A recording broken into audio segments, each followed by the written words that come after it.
ভোলা সদর উপজেলার ভেদুরিয়া গ্রামের আমেনা খাতুন সোমবার রাতের খাবার খেয়ে ঘুমিয়ে পড়েন। রাত ঠিক 10:30টার দিকে কে যেন তার দরজায় কড়া নাড়ছে। ভয়ে সে অনেকটা জড়সড়। রাতে কেউ তাকে ডাকার কথা নয়, তারপরও শীতের রাতে অনেকটাই আতঙ্ক নিয়ে বিছানা ছেড়ে দরজা খুলতে হতবাক সে।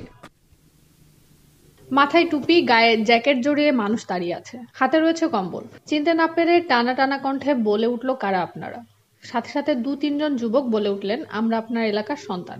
আপনি রাতে শীতে কষ্ট করেন, তাই আপনাকে শীতের কম্বল দিতে আসলাম। এরপরে আমেনা খাতুনের হাতে একটি কম্বল তুলে দেন যুবকরা। কম্বল পেয়ে চোখে পানি চলে আসে আমেনা খাতুনের। এমন ভাবে যুবকরা তার বাড়িতে আসবে কখনো ভাবেননি তিনি। শুধু আমেনা খাতুন নয়, শতবর্ষ বয়সী করিমুন্নেসা, ভ্যান চালক, রিকশা চালক, ভিক্ষুক সহ আরো অনেক অসহায় ব্যক্তির বাড়ির দরজায় গিয়ে তাদেরকে ঘুম থেকে ডেকে তুলে শীতের কম্বল দিচ্ছেন এই যুবকরা। এছাড়াও শীতার্ত কম্বল পেয়েছেন এতিম মাদ্রাসার শিক্ষার্থীরা। তীব্র শীতে জবুথবু ভোলা, এর মধ্যে কম্বল পেয়ে খুশিতে আত্মহারা অসহায় এসব মানুষ। আমরা অনেক শীতে অনেক খারাপ যাইতে আছে, এখন আমরা কম্বল ভাই অনেক খুশি হয়েছি। আগে তো অনেক মেম্বার চেয়ারম্যান ছিল, তারা শীত বস্ত্র এখানে দেয়নি, কিন্তু আমরা এই যুব সংস্থা থেকে যে অসহায়, দুস্থ এবং ছিন্নমূল এসব মানুষের হাতে কম্বল দিতে পেরে খুশি যুবকরা। তারা বলছেন, শুধু কম্বল নয়, বিভিন্ন সময় এসব অসহায় দুস্থ মানুষের মাঝে খাদ্য সামগ্রীও তুলে দিয়েছেন তারা। এই শীতে বর্তমানে ভোলা জেলায় প্রচুর পরিমাণ শীত।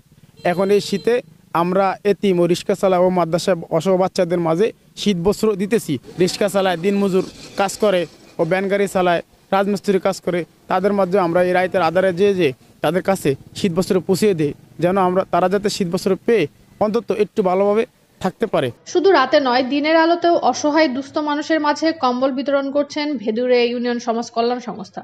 এই সংস্থার পক্ষ থেকে প্রতি বছরের মতো এবছরও অসহায় ও ছিন্নমূল প্রায় 300 মানুষের মাঝে কম্বল বিতরণ করা হয়েছে।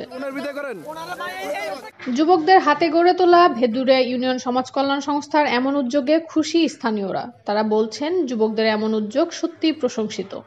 এই 200 পরিবার আজ এই শীতের ভিতরে তারা অসহায় অবস্থায় থাকতো, শীতে কাঁপুনিতে তারা কাঁপতো, কিন্তু যারা এই সংস্থার নেতৃবৃন্দ তাদের প্রচেষ্টার মাধ্যমে তাদের কম্বলগুলি বিতরণ করেছেন এবং এলাকার মানুষ উপকৃত হয়েছেন।